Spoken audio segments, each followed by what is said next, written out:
Thank you for your assistance. You must be tired. Please, take some rest. They look badly injured. Don't worry, they've received proper treatment now. They'll recover in time. Thanks to General Jian, we've seen a significant drop in the number of casualties. I've heard from veterans that soldiers used to be ordinary people, not resonators. The battles were brutal even back then, with the stench of blood lingering through the rain.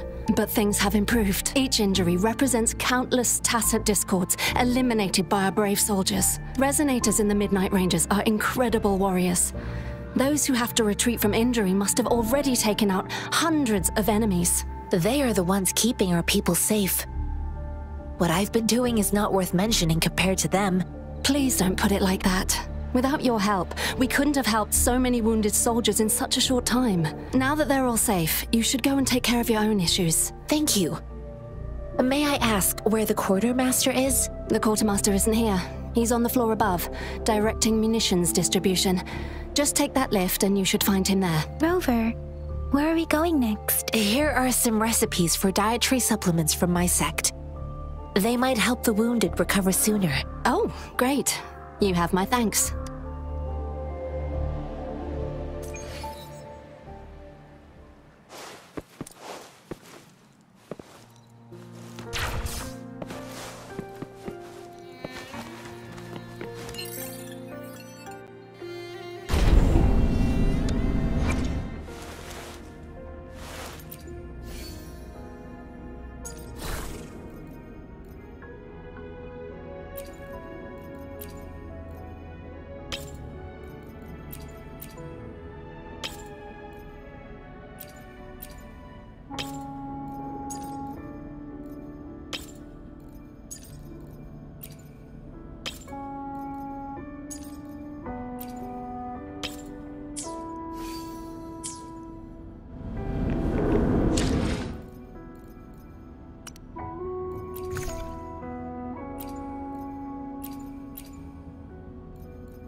Have you confirmed the inventory? What about the spare list? Sort out the consumables as soon as possible and check our communication lines while you're at it.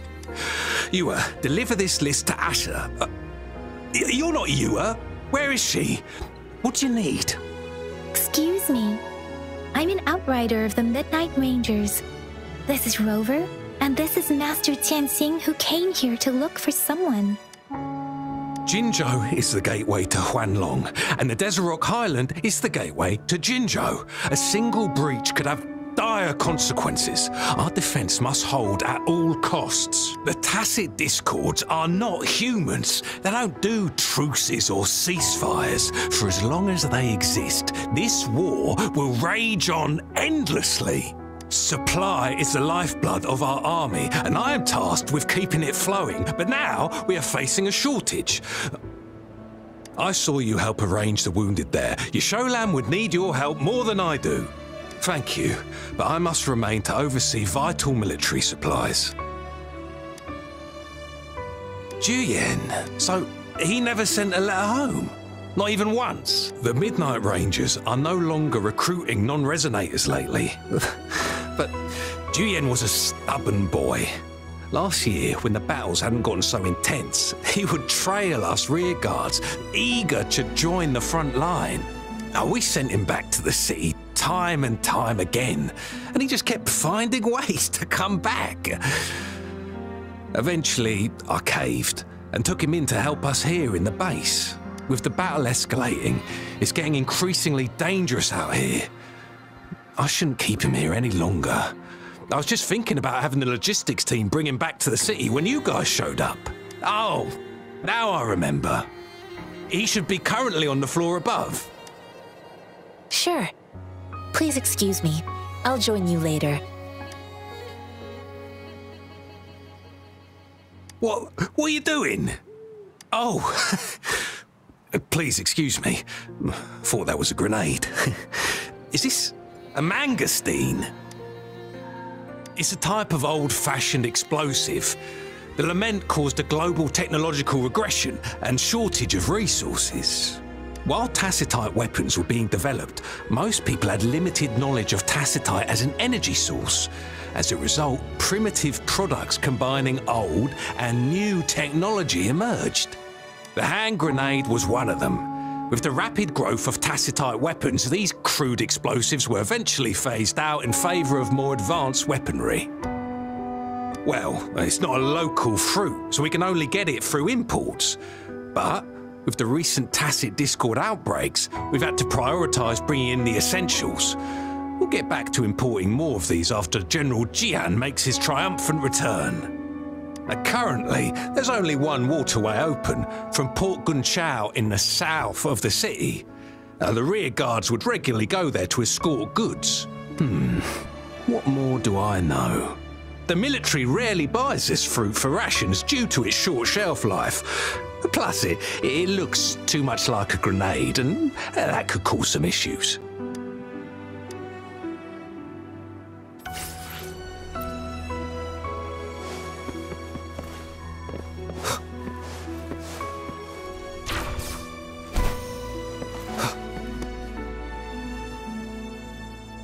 Master Tianxing, have you found the person you're looking for? Yes, I found Juyen. We will return to the city with the logistics team. We will go find Mr. Zhang Ye to let him know he is safe. Juyen is a man full of courage. Influenced by his veteran grandpa's tales, he longs to join the military and aid in humanity's battle against tacit discords. The journey with you has exposed me to immense suffering, but the battles on the front line must be even more brutal than what I've witnessed. Countless lives have been lost in this war. Master Rongfu once told me, the best sages gain enlightenment in the military. The mediocre sages gain enlightenment in the bustling cities, and the worst sages gain enlightenment in seclusion. I do share some of Juyen's feelings. However, Juyen disagreed with the intense training and tests required to join the military. He saw no distinction between ordinary people and resonators, and believed he could contribute on the battlefield, however small that contribution might be. I too found what Juyen said was reasonable to an extent, and I couldn't change his mind with words. So I tried to imagine what my masters would do. They'd set up a spar in this case, and if I won, they'd let me do what I wanted. I didn't mean to beat him up for nothing. My masters taught me valuable lessons through sparring, and I gained important insights from those fights. Now, who do you think won that fight? The shape changes, but not the forms. The more it moves, the more it yields. Less thinking, more knowing. Simplify for clarity.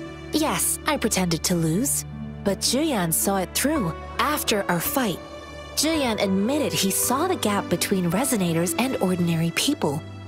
He seemed to realize how he was still far from being able to fight the tacit discords. He realized how he was just trying to convince himself that he could make a difference, not wanting to acknowledge his own limitations. Fighting on the battlefield requires physical and mental strength, and he was not yet prepared for that.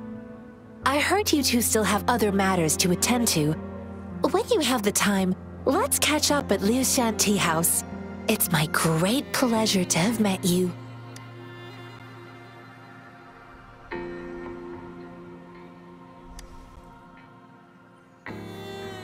Us running into Master Tianxing was a one-off incident. If the mangosteen indicates something about war, what is Madam Magistrate trying to convey? Have you thought of something, Rover? I think. So Madam Magistrate wants to tell us something about the mangosteen's route of transportation? The quartermaster said the mangosteens are transported by boat from the south. We haven't reached the front lines yet, but I can already smell the iron in the air. I sense tension and unease. Our soldiers stationed at the borders, I hope they're okay.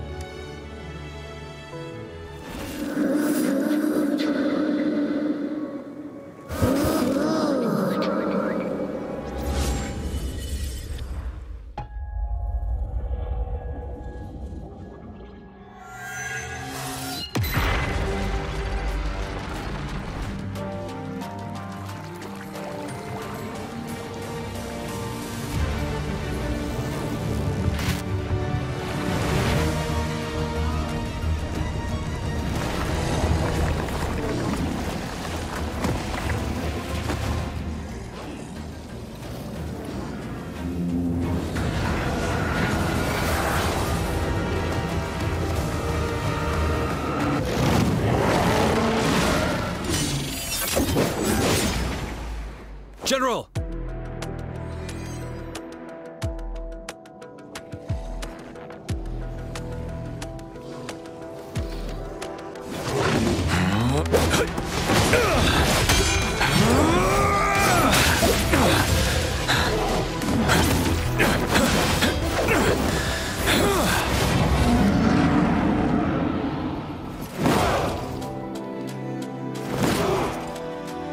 Follow the Qinglong to war!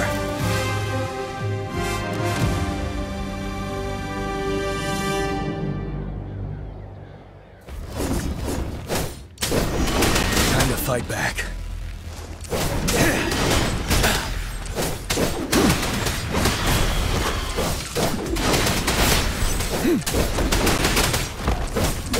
It's no truth from the side.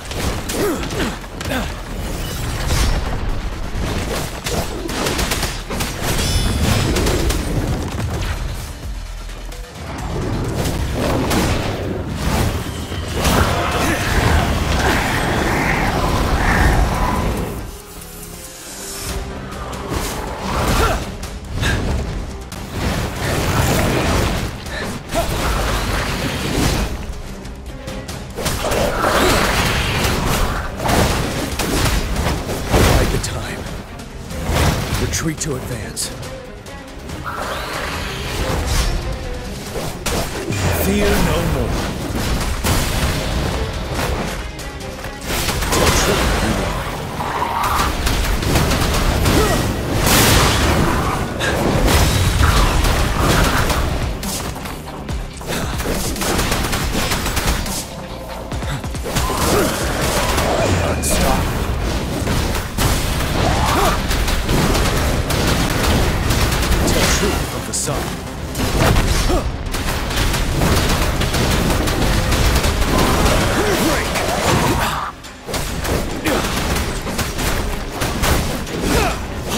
The time.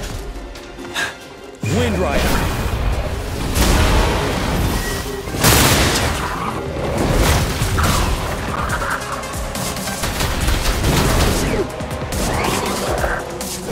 Tell truth from the side. Wind Rider.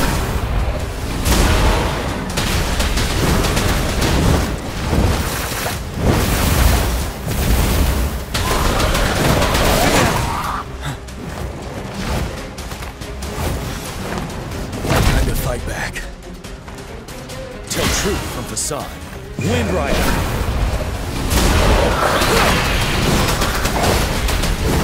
Retreat to advance.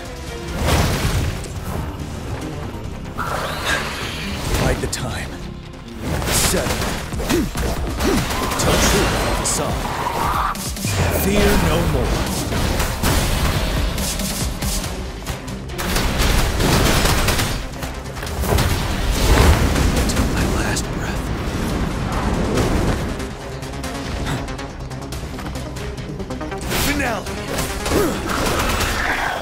Windrider! Tell truth from facade.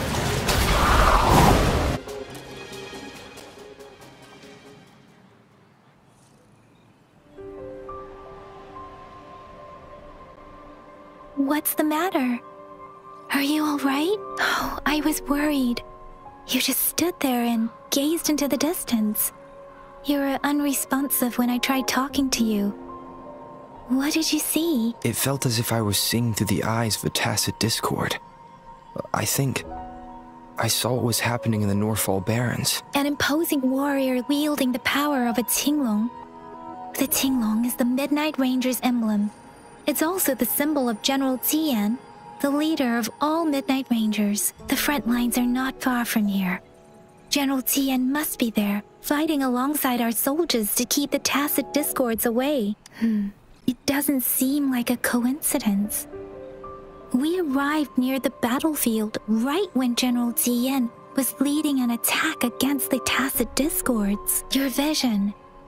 It might be what was happening on the battlefield not far away. The battle itself is a clear sign of an anomaly. The streams from the Norfall Barrens feel more suffocating than ever. Rover, something on that battlefield must be connected to you.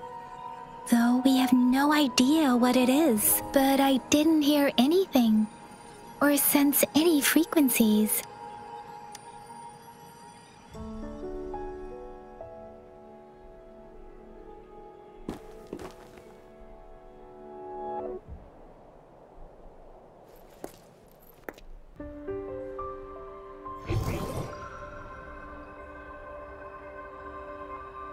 Rover? According to Baija, the leaf showed residual fluctuations of tacit discords. Those fluctuations pointed to a certain set of coordinates. And that is Teacher Village in the Central Plains.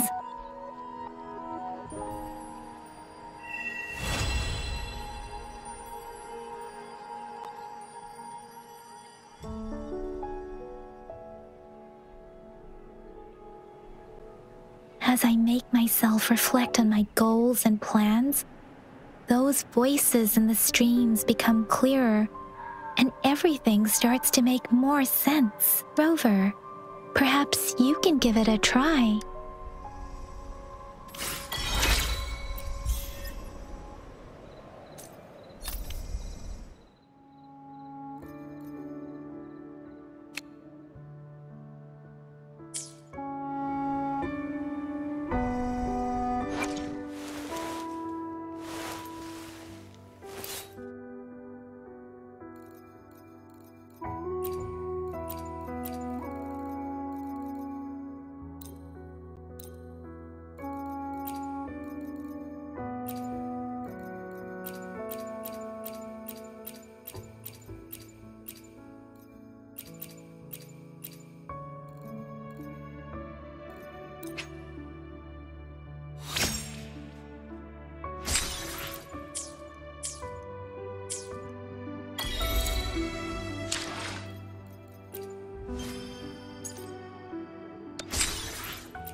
weakness. One with the sounds.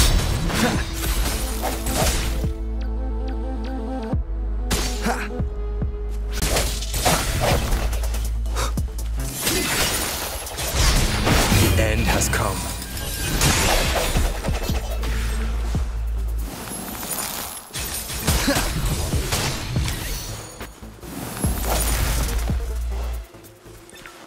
Remnants of the past.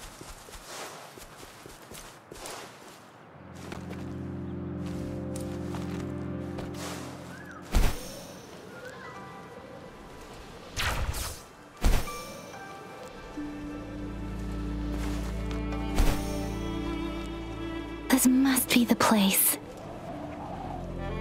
I sensed something ominous from the leaf back there, but I couldn't pinpoint its source. And now, the hatred and pain is so strong in this place.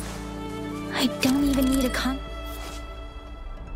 And now, the hatred and pain is so strong in this place.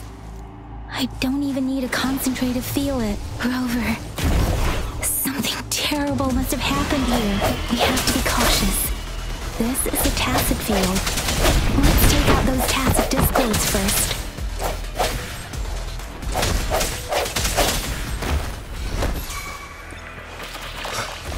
Strike from the shadows.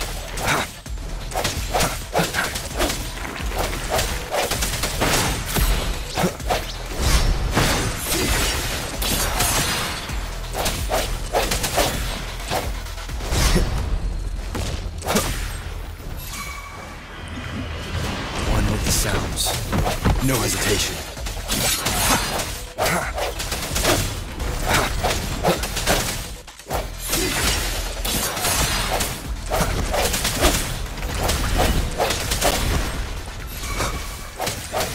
I sense your weakness.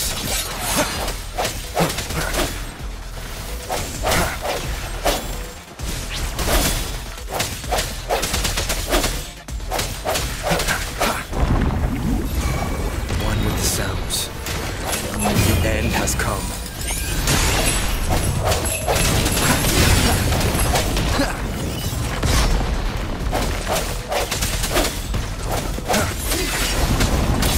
Let me be your blade.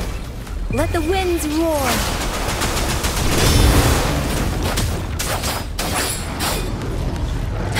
Wuthering! Please. Oh, bring it on!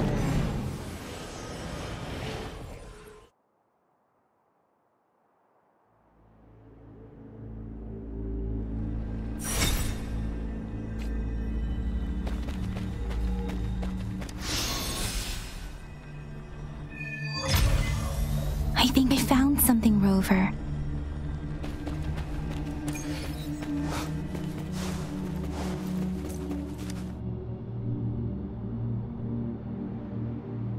Watch out! Something's not right. Why wouldn't it attack us? Brother. Brother. Brother. Help! Help! It seems to only repeat these lines. This is not a common tacit discord. Tacit discords attack other living beings because they need to feed on those frequencies to make themselves whole again.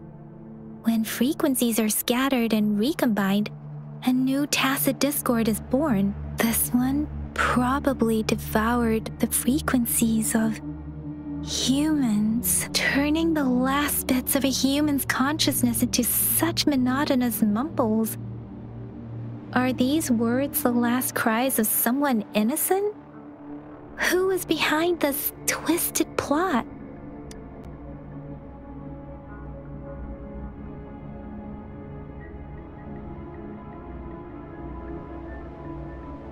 I'm sorry. No, that's beyond my ability.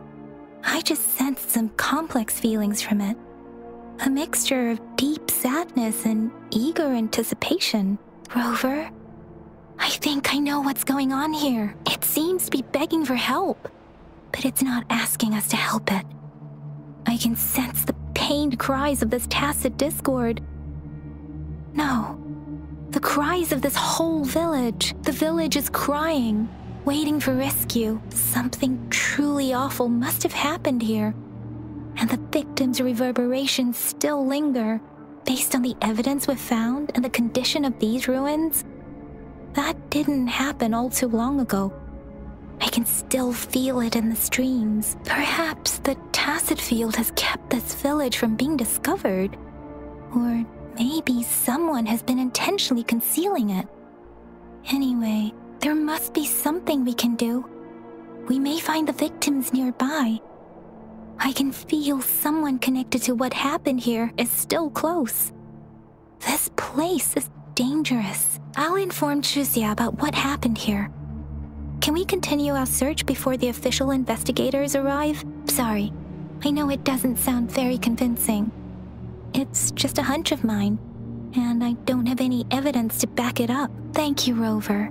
Please stay vigilant. As for the little one here, let's leave it be.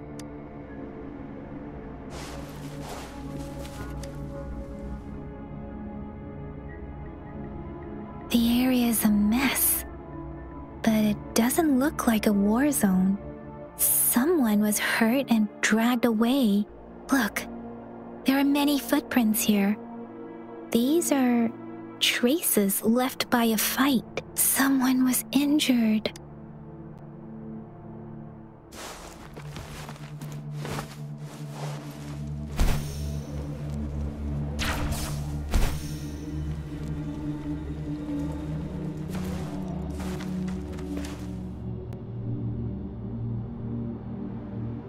Ritualistic wooden plaques. But why are they here? These plaques are usually placed in ancestral shrines, and they seem to belong to a different time. I remember reading about something like this. People held large-scale ancient rituals periodically in their villages, driven by certain beliefs. I see. Let's check somewhere else.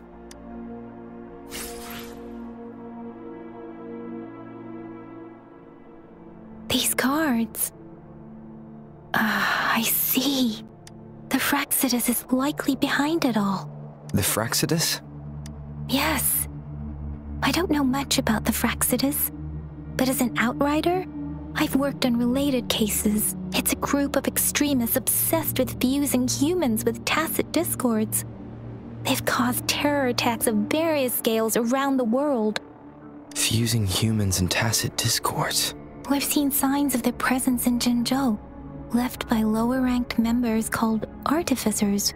Above the artificers are the overseers, leaders with eerie abilities and unknown intentions. They pose a far bigger threat. No one knows their true intentions.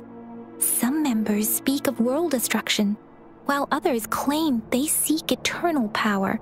And there is one particularly insane overseer. He's crazy even by Fraxidus standards. A man who sees no order and revels in destruction.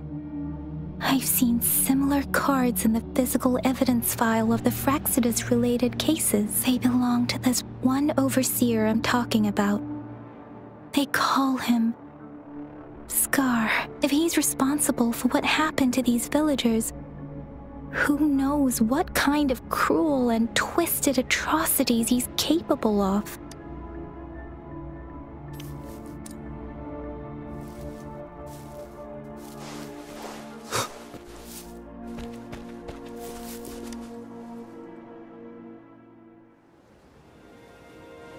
Huh?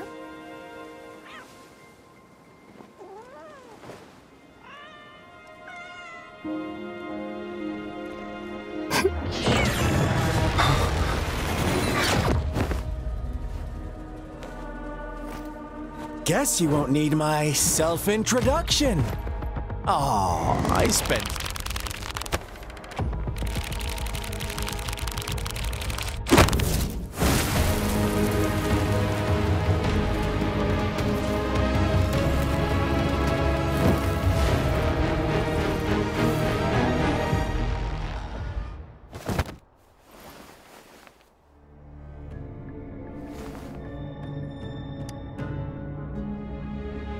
you need to hear it from me, then yes, I am Scar, cruel and twisted maniac. We deserve a meeting free of such disturbances, don't you agree? The girl, she's gonna sway your judgment. Aw, so you really care about her. Don't worry, I don't plan to make you hate me just yet. She is safe now. Well, let's just enjoy our time together for the moment. Forget about that irrelevant person, will you? I have a lot to share with you. To begin with, I heard you've lost your memories.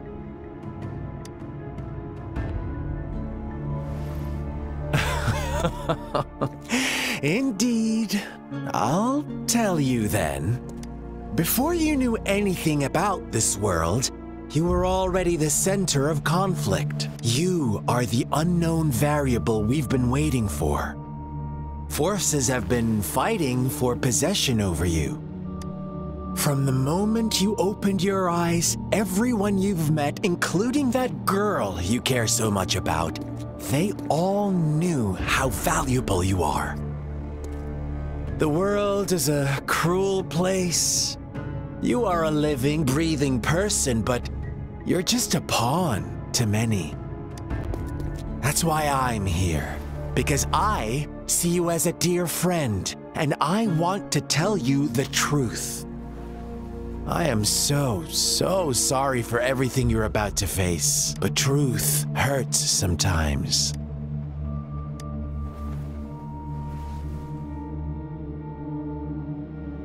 I know you are not one I can sway with simple words. My goal is simple. I just want to deepen our mutual understanding, nothing more. Come on. Observe the surroundings a little more and tell me what you see. As you learn more about this world, your true desires will surface, and our little game will become even more entertaining. And before that, I don't want anyone to disturb my precious alone time with you. That's all. Why do you have to assume we are the culprits? Maybe you should be asking me what actually happened here. I won't tell you everything just yet, that's too boring.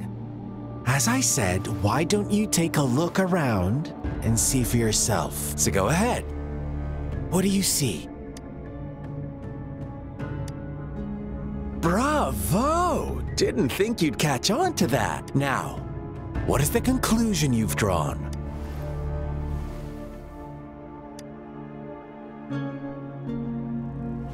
I see you don't really trust those villagers. So they were right about you. You are indeed quite exceptional. I like it.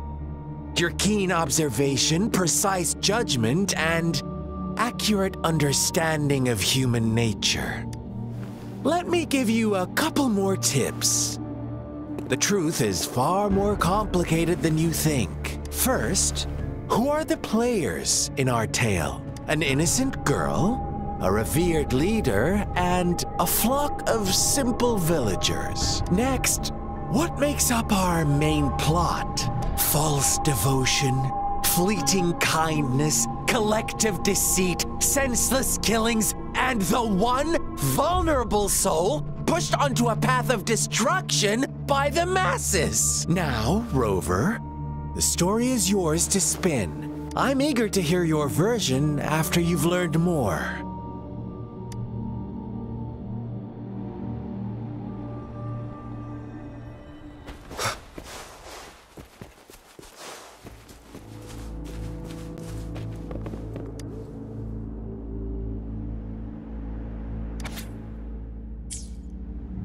Our story begins here. Once upon a time, in a peaceful village, lived a flock of carefree lambs. In the day, they toiled for food, and when evening fell, they sought refuge from the looming threat of wolves. Fables, stories told and retold through the ages. the ancient art of conveying hidden truths through fiction. But they always draw from real life, don't they? The same story gets told by many, and each person brings their own spin, their own focus. Whatever you learn from it is just one of countless different interpretations, like us now, caught in a carefully crafted plotline, a scheme I had no hand in. This village marks the beginning of my story with Jinzhou. So that magistrate led you here to meet me. Ha. Such a clever move on her part.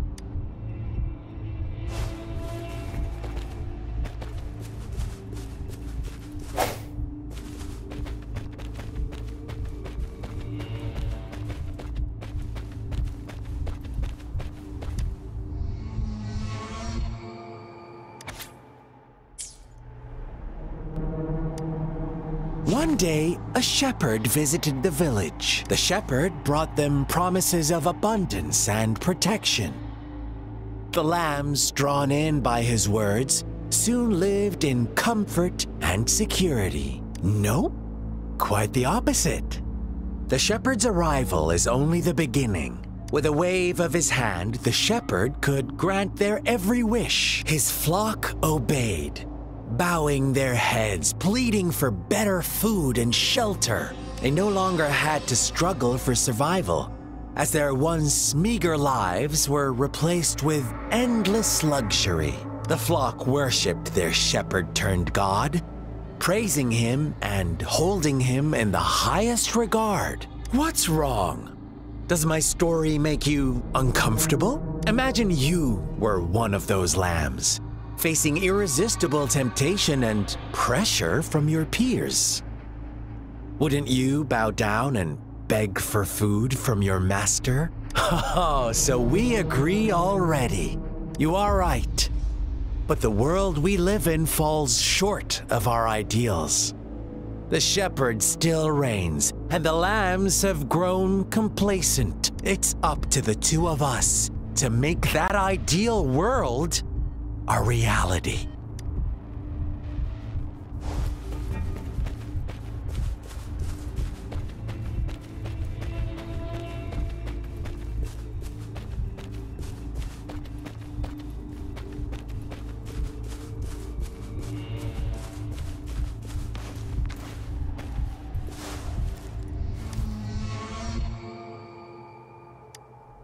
The lambs reveled in endless bonfire parties, celebrating their new god every night, except the one little black lamb.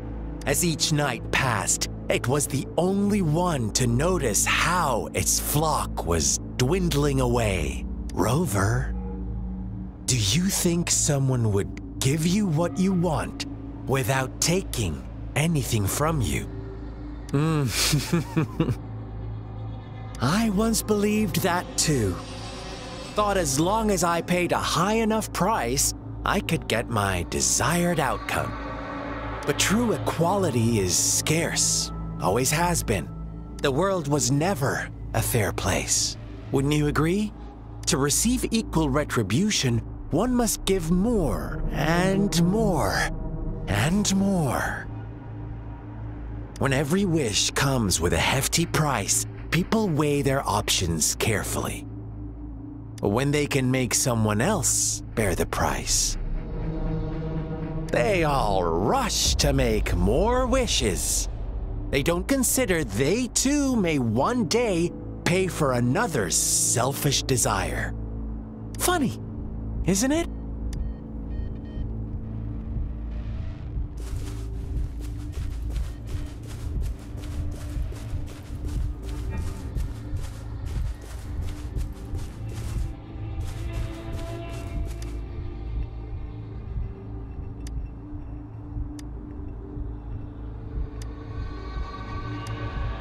Later, the shepherd openly blamed the black lamb for the flock's decline.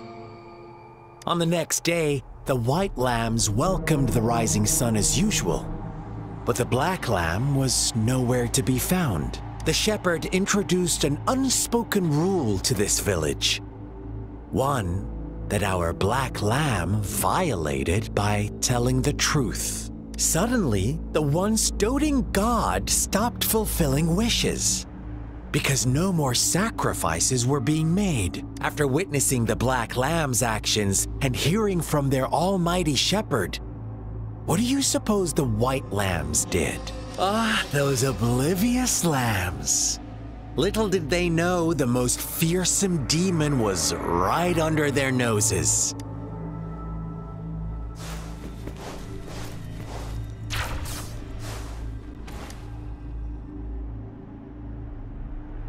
Well done. You didn't let any details slip. Now, I wonder, what is your takeaway from this story? Answer me and I'll reveal the truth of what happened. Who was the real culprit behind the diminishing number of lambs? Oh, so you're siding with the white lambs, blaming it all on the one who challenged the status quo. But in another version of this story, the black lamb got to unleash its vengeful wrath upon the flock and the shepherd, eventually becoming the new rule maker. Is that the kind of ending you were hoping to hear? Now, my second question. What price did the lambs pay for their wishes? Of course, as always, life was the most valuable thing they had to offer. Here's my final question. What happened to the black lamb? Don't rush, Rover. Take your time. What is the truth you've uncovered? The shepherd was granting wishes by sacrificing the lives of lambs. The flock never found out about it. Someone came to their rescue, and they all made it out alive. Really? Oh, you're such a good little lamb. So innocent, so sweet. Do you really believe a hero would show up and save the day? Little lambs cowered and huddled in their village, terrified of the relentless wolf packs. Until a shepherd arrived, bearing the gift of wishes and providing shelter and sustenance. Slowly, the shepherd gained control over the flock, and the lambs lived contented lives. But this is not the end of our story. The shepherd found the solitary black lamb in his flock and offered to grant any wish it desired. In exchange, he wanted one of its companions as a sacrifice. The black lamb refused, and it was shunned by its flock, left without shelter or sustenance. After the black lamb's exile, more lambs continued to vanish. The shepherd then blamed the black lamb for breaking the rules and withheld his wish-granting power as punishment.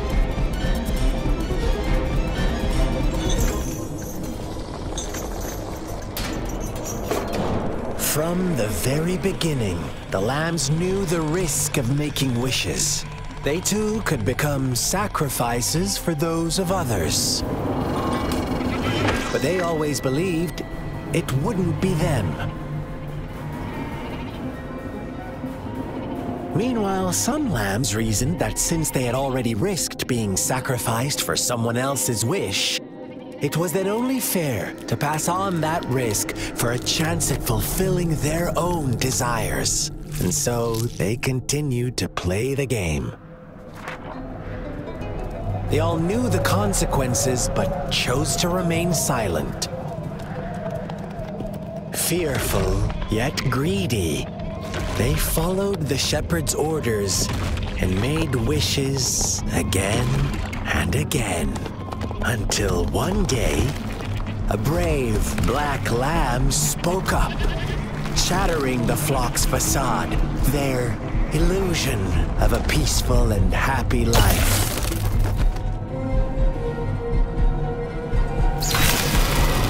The black lamb got in their way, and that of the shepherd's greedy pursuit, sparking hatred in their hearts. Suddenly, they could no longer ignore the blood and ashes of past sacrifices littering the ground.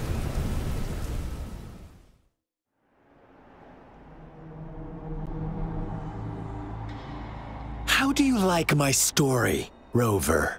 What really happened here? I suppose you already have it figured out?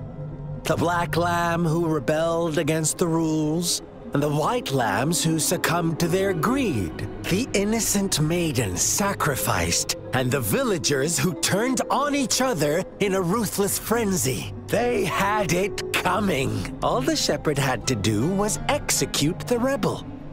That's how he kept the flock in check and maintained the status quo. Fun answer, but no. Not even close. I was never the shepherd. Never will be. You and I, we are the black lamb.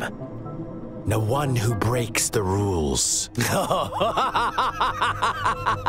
Interesting, Rover.